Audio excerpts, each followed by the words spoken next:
सहनावतु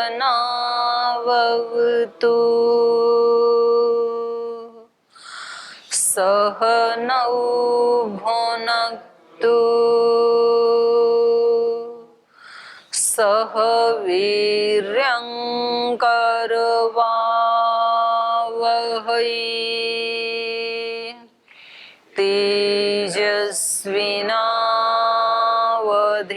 तेजस्विनावधीतमस्तु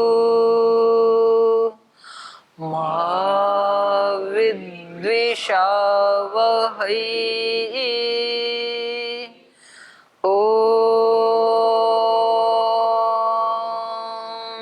शांति शांति शांति।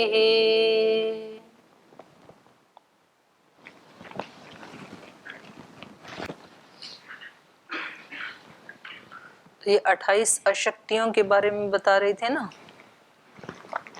तो पहले बताया एकादश इंद्रियों का वध, फिर बताया 9 तुष्टि और 8 फिर आज पढ़ेंगे सिद्धि। तो 8 प्रकार की सिद्धि और उनके प्रतिरोधक क्या हैं ये पढ़ेंगे आज। ऊह शब्दो अध्ययनम दुख विघातात् त्रय सुहृत प्राप्ति दानं च सिद्ध्योष्टौ सिद्धेः पूर्वो अंकुशः त्रिविधः। तो ऊहा शब्द अध्ययन और 3 प्रकार के दुख का विघात, सुहृत प्राप्ति और दान, ये 8 प्रकार की सिद्धियां हैं। जो दुख विघात है इसको 3 गिन लिया। आध्यात्मिक दुख का विघात, आदि भौतिक दुख का विघात और आदि दैविक दुख का विघात। इनका अगर किसी ने विघात कर दिया तो ये अपने आप में क्या है, एक सिद्धि। तो ये ऊहा एक सिद्धि है, शब्द की भी एक सिद्धि है। शब्द का, जिसको शब्द बोलने आ गए, जिसको शब्द समझ में आ गए और जिसको समझाने आ गए, जिसको शब्दों में जो लिखा है वो जीना आ गया, ये सारी क्या है, शब्द सिद्धि। अध्ययन भी एक सिद्धि है। जिसको अध्ययन अध्यापन का कार्य मिल गया तो समझ लो एक सिद्धि मिल गई। तो अध्ययन को अध्ययन की दृष्टि से करना ये एक सिद्धि है अपने आप में। कक्षा में आके बैठना इतनी मात्र सिद्धि नहीं है। उस अध्ययन को जो उसका वास्तविक अर्थ है उस दृष्टि से अगर किसी को वो अध्ययन करने को मिला तो ये भी क्या है, सिद्धि है। तो ऊहा एक सिद्धि है, शब्द की एक सिद्धि है, अध्ययन की सिद्धि है, 3 प्रकार के दुखों का विघात, तो कितनी हो गई, 6। सुहृत प्राप्ति, किसी अच्छे मित्र की प्राप्ति होना, ये भी एक सिद्धि है। जैसे स्वामी जी को आचार्य जी की प्राप्ति हो गई तो ये एक सिद्धि है ना। तो नहीं तो आधा काम हो पाता। फिर दानम च, दान देना, दान लेना। तो इस प्रकार से सिद्ध्यो अष्टौ, ये सिद्धियां 8 हैं। सिद्धयो अष्टौ सिद्धेः पूर्वोंकुशः त्रिविधः। तो कह रहे हैं कि पहले जो 3 प्रकार का वो बुद्धि सर्ग बताया था ना, विपर्य, अशक्ति और तुष्टि, वो इनमें अंकुश है, बाधक है इनको सिद्धियों को प्राप्त करने में। एक तो मिथ्या ज्ञान बाधक है, वो सिद्धि प्राप्त नहीं होने देता है। और अशक्ति भी इसमें बाधक है। इंद्रियां ही यदि समर्थ नहीं हैं तो सिद्धि कैसे प्राप्त होगी। और तीसरा तुष्टि, 9 तुष्टियां भी इसमें बाधक हैं। यदि व्यक्ति तुष्ट होकर के बैठ गए तो सिद्धि कैसे मिलेगी। तो पहले के जो 3 अंग हैं वो इन सिद्धियों को प्राप्त करने में बाधक हैं, अंकुश हैं, वो उनको हटाना चाहिए। सिद्धि ही उच्यते, अब सिद्धि के बारे में बता रहे हैं तुष्टि के बाद। ऊहः, ऊहा सिद्धि क्या है? यथा कश्चित नित्यम ऊहते किम इह सत्यम किम परम किम नैश्रेयसम किम कृत्वा कृतार्थम स्याम कृतार्थः स्याम। ये वो हो गया मिसप्रिंट, ऊपर बिंदी लगा दी और साइड में भी लगा दी, विसर्ग भी लगा दी और ऊपर मैं भी लगा दिया। तो कृतार्थः स्याम है ना, ऐसे कर लो। तो कह रहे हैं ऊहा सिद्धि वो है जैसे कश्चित कोई व्यक्ति नित्यम ऊहते रोजाना नित्य तर्क करता है, ऊहा करता है। किम यह सत्यम, सत्य क्या है इस संसार में, ऐसे सोचता है कोई व्यक्ति। किम परम, श्रेष्ठ क्या है, पर क्या है। किम नैश्रेयसम, निश्रेयस क्या है, मोक्ष क्या है। ऐसे इन बातों के ऊपर वो चिंतन करता है, तर्क करता है। किम कृत्वा कृतार्थः स्याम, ऐसा क्या करूं जिससे कि मैं कृतार्थ हो जाऊं, कौन से ऐसे अनुष्ठान करूं जिससे कि मानव जन्म सफल हो जाए, ऐसा जो सोचता है। इति चिंतयत, ऐसा सोचता हुआ ज्ञानम उत्पद्यते, फिर उसके अंदर ज्ञान की उत्पत्ति होती है। जब कोई व्यक्ति ऐसे प्रश्न उठाता रहेगा तो अंदर से उत्तर भी तो आएगा। तो हम बाहर से तो पूछते रहते हैं, तो महर्षि रमन कहते थे बाहर से नहीं अंदर से पूछो। जब हम बाहर से पूछते हैं कि जी मैं दुखी हूं तो उसका कोई समाधान बताओ ना, तो वो कहते थे कि अंदर से पूछो ना ये दुखी कौन है, पहले इस दुखी वाले को तो ढूंढ लो, ये दुखी है कौन, तो बाद में परिहार भी मिलेगा। तो ऐसे ही चिंतित, ऐसे चिंतन करते हुए, इसी को ही वहां पर योग दर्शन में क्या कहा है, इस प्रकार के विचार करने को वहां पर क्या कहा है भाष्य में, योग दर्शन में। हम कौन थे, कहां से आए, कहां जाएंगे, क्या कर रहे हैं, इसको क्या बोला है योग दर्शन में। पढ़ा नहीं पढ़ा अभी आपने, आत्म भाव भावना नहीं पढ़ा अभी आपने, तो पढ़ा अभी, आपका शायद आया नहीं होगा हैं? भाष्य में है ये। तो चलिए, ऐसे जब चिंतन व्यक्ति करता रहता है ना तो उसके अंदर फिर ज्ञान की उत्पत्ति होती है। ज्ञानम उत्पद्यते प्रधानात अन्य एव पुरुषः, और तब उसको पता चलता है कि प्रकृति से ये पुरुष भिन्न है।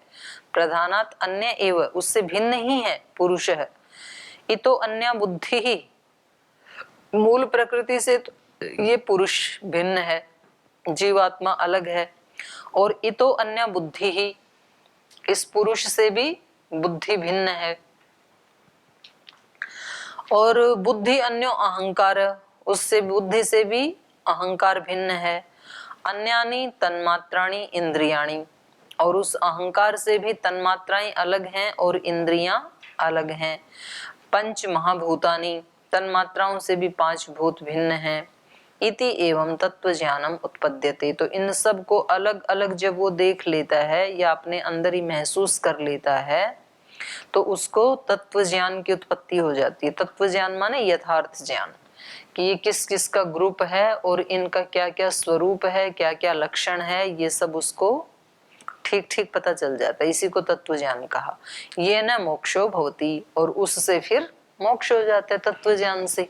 15 के ही 25 के तत्व ज्ञान से ही मोक्ष की प्राप्ति होती है। तो ये क्या हो गई, ऊहा सिद्धि। ऊहा कर करके मोक्ष को प्राप्त कर लेना। एषा ऊहाख्या प्रथमा सिद्धि ही, ये ऊहा नाम की पहली सिद्धि हुई।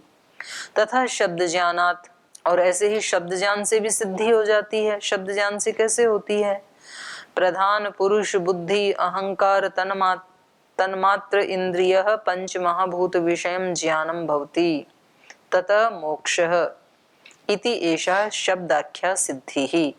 तो इस पे ज्यादा इन्होंने नहीं कुछ भाष्य आदि वर्णन किया, बस इतना बता दिया कि प्रधान पुरुष बुद्धि अहंकार तन्मात्राएं और इंद्रियां पंच महाभूत, इनके विषय, इनका ज्ञान जब हो जाता है, अलग अलग ऊपर वाला ही है, लेकिन ऊपर तो हुआ था चिंतन मनन से, ऊहा से, तर्क से, और ये हो गया शब्द ज्ञान से, जैसे कि आपको हो गया। ततः मोक्ष इति एषा शब्दाख्या सिद्धि, ये शब्द सिद्धि है, फिर उससे मोक्ष हो जाता है। तो अभी आपको ज्ञान तो हो गया, लेकिन जो ज्ञान हो गया उसका अब अपने अंदर फिर साक्षात्कार करना है, तो फिर ये शब्द से सिद्धि हो गई ऐसे माना जाएगा।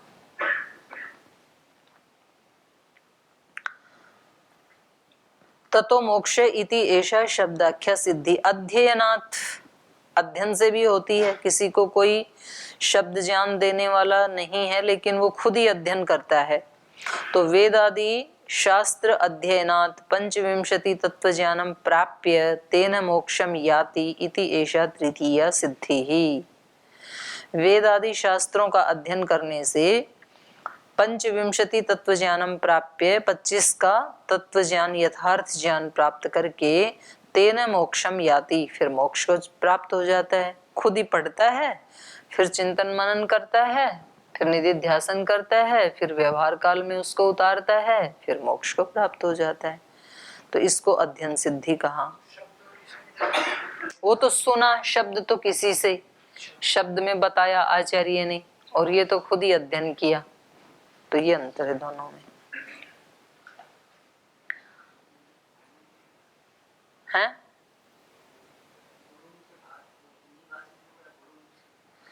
अरे गुरुमुख और आचार्य मुख अलग अलग है क्या?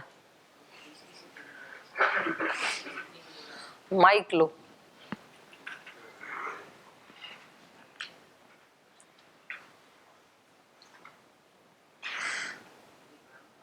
दूसरी सिद्धि में बोला कि गुरु मुख से सुन के, ये दूसरी सिद्धि है। दूसरी, हाँ दूसरी, हाँ। लेकिन तीसरी सिद्धि में भी यही लिखा हुआ है कि मोक्ष वेदादि शास्त्रों का अध्ययन किसी गुरु मुख तुम से हिंदी पढ़ते हो कि मैं बोलती हूँ उसको सुनते हो? सुनता हूँ, लेकिन ये भी पढ़ते जाता हूँ। ना, फिर मेरा वाला तो सुनते ही नहीं ना। सुनता हूँ, लेकिन ये भी जब कक्षा में पढ़ाया जाता है तब केवल संस्कृत वाला भाग देखा करो, और जो मैं बोलती हूँ उसको सुना करो। कक्षा के बाद हिंदी वाला भाग देखा करो, और यहाँ आने से पहले एडवांस में हिंदी वाला देख के आया करो, ठीक है? तो उसमें भावार्थ है। यहाँ आ जाओ, शब्दों को शब्दों में ही पढ़ना सीखो। संस्कृत को अभी तो मैं हिंदी में पढ़ा रही हूँ, और तरीका तो यह है संस्कृत को भी संस्कृत में ही पढ़ाया जाए, तो तभी तो आएगा पढ़ना। इधर देखो, है ना? तो पहला है गुरुमुख से शब्द ज्ञान का मतलब। अब जो आप भाष्य की बात कर रहे हो ना, उन्होंने इसका अर्थ ऐसे कर लिया कि शब्द ज्ञान का मतलब है वेद शास्त्र आदि, जिसको हम शब्द प्रमाण कहते हैं, और अध्ययन का मतलब है किसी गुरु के मुख से पढ़ना। तो वो तो व्याख्या करने वाले के ऊपर डिपेंड करता है ना, वो किसको शब्द कह रहा है, ठीक है? तो हमने इसको ऐसे ले लिया कि शब्द ज्ञान का मतलब है जो शब्द से प्राप्त हुआ, जैसे किसी ने बोला और उसने हमें बता दिया शब्द में। और अध्ययन का ये लिया कि जैसे गुरु आदि से किसी ने अध्ययन किया, वेद आदि, तो दोनों भी दोनों का हो सकते हैं। वो जो अर्थ आप कह रहे हो वो जब होगा तो यहाँ शब्द ज्ञान का मतलब होगा फिर शब्द प्रमाण। लेकिन क्योंकि शब्द प्रमाण ये अध्ययनात् में वेद आदि शास्त्र अध्ययनात् ऐसे कह रहे हैं ना, तो वेद आदि शास्त्रों का अध्ययन करने से पंचविंशति तत्व ज्ञानम प्राप्य 25 का ज्ञान प्राप्त करके तेन मोक्षम याति इति एषा तृतीया सिद्धि। दुख विघात त्रयम, और 3 प्रकार के दुखों का नाश कर देना, ये भी सिद्धि है। आध्यात्मिक, आधिभौतिक, आधिदैविक दुख त्रय विघाताय गुरुम समुपगम्य ततः उपदेशान मोक्षम याति, एषा चतुर्थी सिद्धि ही। आध्यात्मिक दुख मतलब अपने मन आत्मा में उत्पन्न होने वाले दुख, और 99% दुख व्यक्ति के कौन से होते हैं? खुद से उत्पन्न होने वाले, दूसरे नहीं देते। दूसरों ने कुछ किया और वो हमें अच्छा नहीं लगा तो हम दुखी होते हैं। फिर दूसरे ने कुछ बोला, दूसरे ने कुछ किया, दूसरे ने कोई एक्शन किया, अब उससे हम दुखी हो रहे हैं। तो इसका जिम्मेदार दूसरा थोड़ी है, हम हैं। एक व्यक्ति कहीं भाषण दे रहा है और दूसरा व्यक्ति सुन के कह रहा है कि नहीं, ये तो भाषण ठीक नहीं दे रहे हैं। अब वो परेशान हो जाता है, ये तो झूठ बोलने वाले व्यक्ति हैं, झूठ भाषण दे रहे हैं। तो ये झूठ भाषण दे रहे हैं तो इस झूठ का फल तो इस व्यक्ति को मिलना चाहिए ना, तू क्यों परेशान हो रहा है? तो तेरी परेशानी का कारण इस व्यक्ति का असत्य भाषण है या तेरा गलत चिंतन है? दोनों में से कौन सा कारण है? आप बोलोगे गलत चिंतन हम करेंगे ही नहीं यदि ये असत्य नहीं बोले तो हमारे गलत चिंतन का कारण इस व्यक्ति का असत्य भाषण है ना।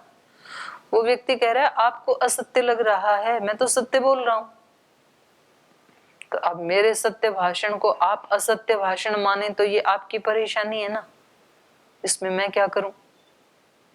आप बोलोगे ना जी सत्य तो सत्य होता है, असत्य तो असत्य होता है। जब वो है ही असत्य, सारा लोग ही उसको असत्य मान रहा है, हम क्या अकेले मान रहे हैं? तो ये भी कोई पैरामीटर नहीं है कि सारा लोग जिसको ठीक मान रहा है वो ठीक ही हो। सारा लोग भी तो कभी गलत हो सकता है ना। अब सारा लोग जो है लाइफस्टाइल डिजीज में जी रहा है तो क्या उनको हम ठीक मान लें? आप बोलोगे कि मेरे को भी बीपी हो गया तो क्या है, आजकल तो सबको ही होता है। तो सबको होता है तो बीपी होना ठीक मान लोगे क्या? बोल जी मेरे को डायबिटीज होगी तो क्या, आजकल तो सबको ही हो रहा है। मेरे को घुटने में दर्द हो गया तो क्या, 50 साल के बाद तो सबको ही होता है। तो सबको होता है तो क्या इसको ठीक मान लेंगे? सबको होता है तो भी ये ना ठीक ही है। तो इसलिए दूसरा व्यक्ति कुछ भी बोल रहा है और मैं उससे प्रभावित ना हूं तो ये तो मेरे ऊपर डिपेंड। प्रभावित भी हो गया तो दुखी ना हूं कम से कम। चलो सुन लिया, ठीक है भाई, उसका अपना जैसी उसकी समझ है या उसका कोई प्रयोजन है झूठ बोलने का, जो भी हो, पर मेरे को दुखी तो कम से कम नहीं होना है। तो इतना सब कंट्रोल अपने ऊपर होना चाहिए। तो ये सारे क्या हैं? आध्यात्मिक दुख। ज्यादातर हम इन्हीं से ही दुखी होते हैं। और अगर इसको हमने समझ लिया तो समझो एक सिद्धि को प्राप्त कर लिया, आध्यात्मिक दुख को हमने जीत लिया। दो दुख जीतने की सामर्थ्य हमारे अंदर नहीं है, आधी भौतिक आधी दैविक है। तो फिर उसमें बहुत ज्यादा साधना की आवश्यकता है। भूत जय सिद्धि आई ना योग दर्शन में, भूतों को भी जीता जा सकता है, वो भी सिद्धि है, लेकिन वो और ज्यादा कठिन है। लेकिन आध्यात्मिक सिद्धि तो सबसे सरल है। पर हम ऐसा विचार बनाएं तो कि कम से कम आध्यात्मिक सिद्धि तो मेरे को प्राप्त करनी है, आध्यात्मिक दुख का विघात तो मुझे करना ही है, बाकी दो का हो या ना हो। ऐसा संकल्प कर सकते हैं और उसके लिए पुरुषार्थ भी कर सकते हैं। कर लेंगे।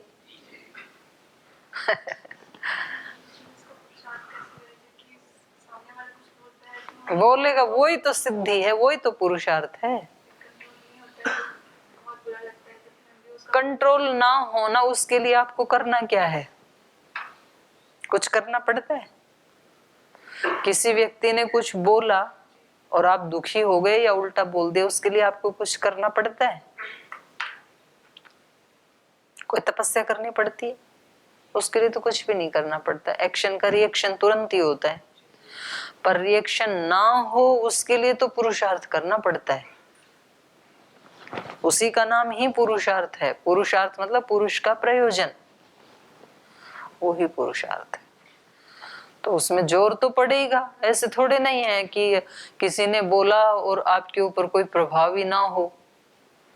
और आप ये तो कर सकते हैं कि ना बोलें, पर ये भी करना कि अंदर से दुखी ना हो, तो ये तो इम्पॉसिबल के आसपास लगता है। पर इम्पॉसिबल है नहीं, उसके नजदीक तो है। मेहनत तो उतनी करनी पड़ती है। तो इसलिए तो सिद्धि है। तो कोई भी सिद्धि संपन्न हो जाता नहीं तो इतना सरल होता तो फिर तो। लेकिन हो सकता है अगर किसी व्यक्ति ने ये संकल्प कर लिया है कि मुझे आध्यात्मिक दुख का तो विघात करना है, कंट्रोल मुझे दूसरे को नहीं करना, खुद को करना है। Direction change. अभी तो डायरेक्शन ही उल्टी है ना। सारा का सारा पुरुषार्थ ये है कि वहां ठीक होना चाहिए। अभी तो पूरा डायरेक्शन बाहर की तरफ है। तो सबसे पहले तो हिम्मत का काम ये करना पड़ेगा कि डायरेक्शन उसकी यू टर्न करना है अपनी तरफ। चेंज उसको नहीं करना, चेंज मुझे खुद को करना है। नहीं तो लोग, अच्छा ऐसे ही ज्योतिषी भी हैं, ऐसे ही पंडित भी हैं, बोले आप बहुत भलाई करते हो लेकिन आपको लोग समझते नहीं हैं, और वो बात बड़ी अच्छी लगती है। तो बार बार जाते हैं उस ज्योतिषी के पास कि आप तो बिल्कुल मेरे मन की बात बता रहे हो। वो कहते हैं लोग आपको समझ नहीं पाते हैं, आपके अंदर अच्छाइयां बहुत हैं। अब ये बात भला किसको अच्छी नहीं लगेगी? तो ये एक कॉमन पॉइंट है, सबको बताएंगे और सबको 100% जचेगा कि ये तो बिल्कुल मेरे हृदय की बात को जानते हैं, मैं भलाई बहुत करता हूँ, और दूसरे उसको समझते नहीं। बोले दूसरे लोग ना आपके व्यू को नहीं समझते हैं। फिर व्यक्ति वहां से ज्योतिषी से सुन के फिर उसको जिंदगी भर दोहराता है भी, बोल जी यहाँ मेरे को ना कोई समझ नहीं पाता है, मेरे को कोई समझ नहीं पाया। समझ नहीं पाया तो पाइथागोरस का सिद्धांत है, तो तेरे को समझ नहीं पाया तो समझ लेना दूसरे को। हाँ। हैं?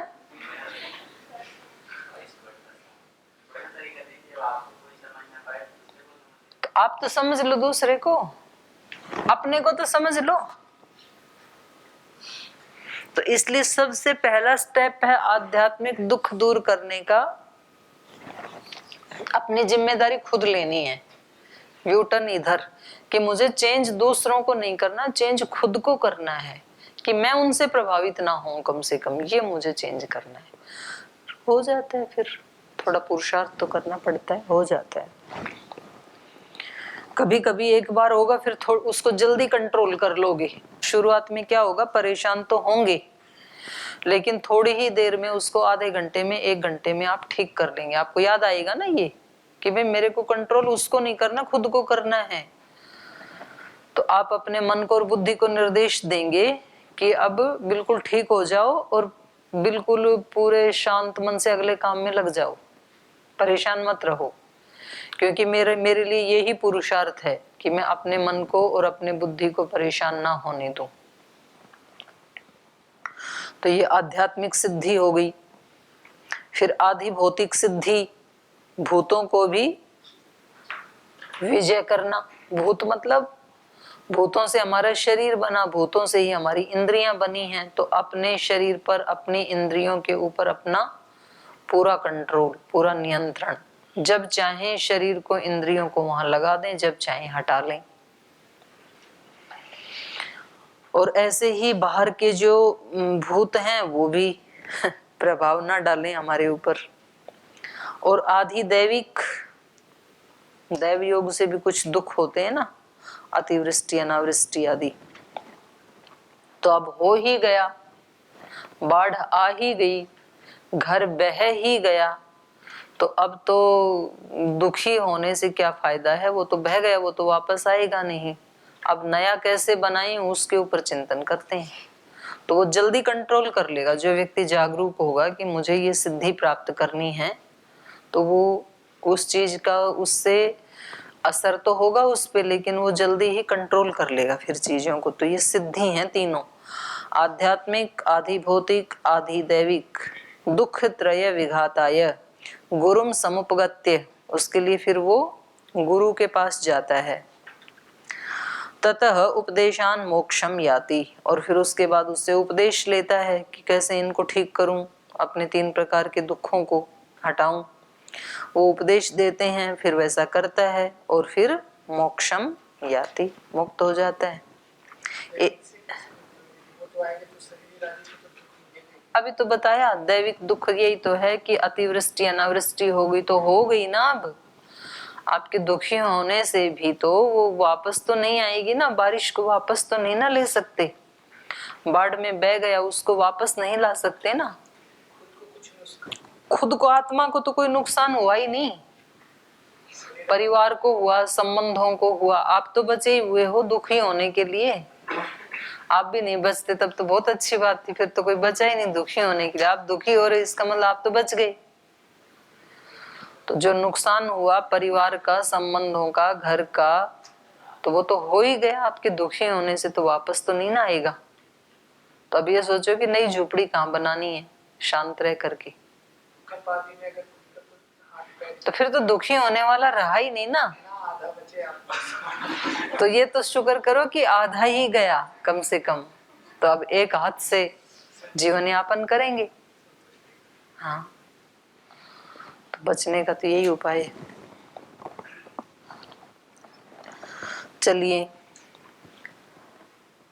तो ये 3 हो गया। एष एव दुख त्रय भेदा त्रिधा कल्पनीया, तो ये एक ही था 3 प्रकार के दुख, लेकिन 3 दुख थे तो इसलिए इसको त्रिधा कल्पनीय 3 प्रकार की मान लेनी चाहिए। तो इस प्रकार से यहाँ तक कितनी सिद्धि हो गई? षट सिद्धयः। तथा सुहृद प्राप्ति 7वीं होगी, सुहृद प्राप्ति।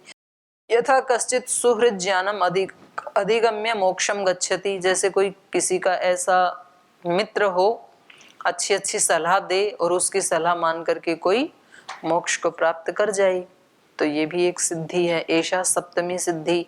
दानम च कश्चित भगवताम प्रत्याश्रय औषधि त्रिदंड कुंडिकादीनां ग्रासाच्छादनादीनां च दानेन उपकृत्य तेभ्यो ज्ञानम अवाप्य मोक्षम याति।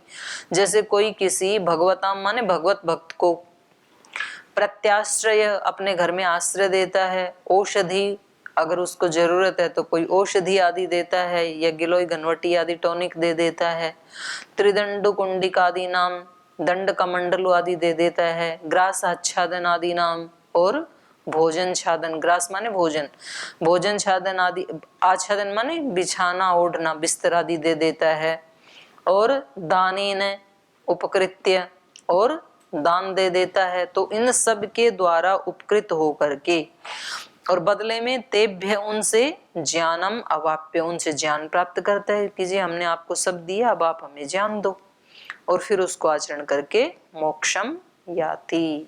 तो ये क्या हो गई? दान से सिद्धि। ऐसा अष्टमी सिद्धि। आसाम अष्टानाम सिद्धिनाम शास्त्रांतरे संज्ञा कृता, तो इन 8 सिद्धियों की दूसरे शास्त्रों में संज्ञा की हैं। तारम सुतारम तारतारम प्रमोदम प्रमुदितम प्रमोदमानम रम्यकम सदा प्रमुदितम इति। आसाम विपर्यात, और इनके विपरीत बुद्धिर वधा, फिर वो बुद्धि के वध हैं। ये विपरीता ते अशक्तौ निक्षिप्ता। तो अभी समय हो गया, इसको बंद करना पड़ेगा। 2-4 पंक्ति हैं, इनको कल पढ़ लेंगे, कोई बात नहीं।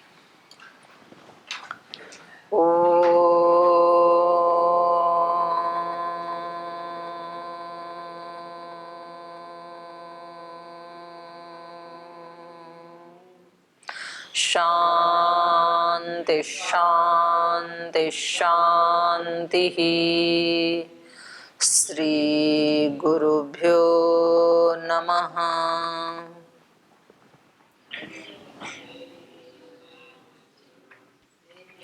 हे हृदयेश्वर, हे सर्वेश्वर, हे प्राणेश्वर, हे परमेश्वर, हे हृदयेश्वर, हे सर्वेश्वर, हे प्राणेश्वर, हे परमेश्वर,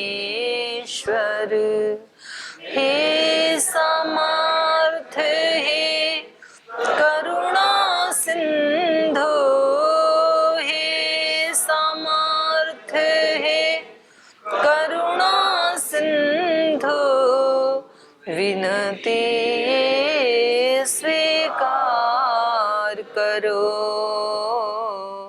विनती स्वीकार करो।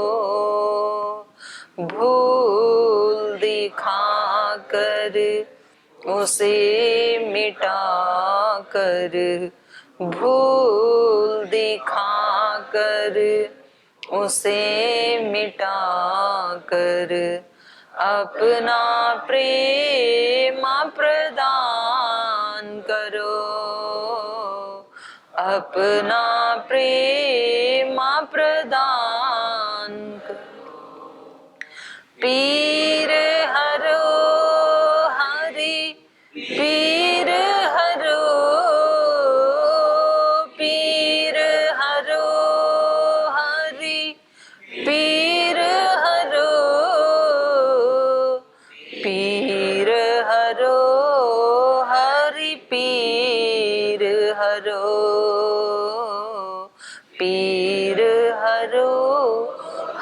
हरि पीर हरो।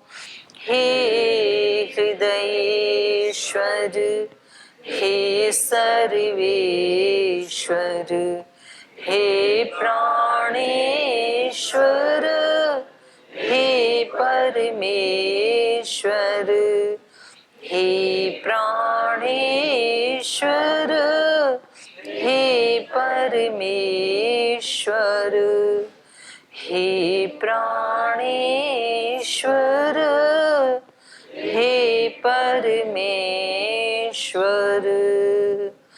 ओम श्री गुरुभ्यो नमः।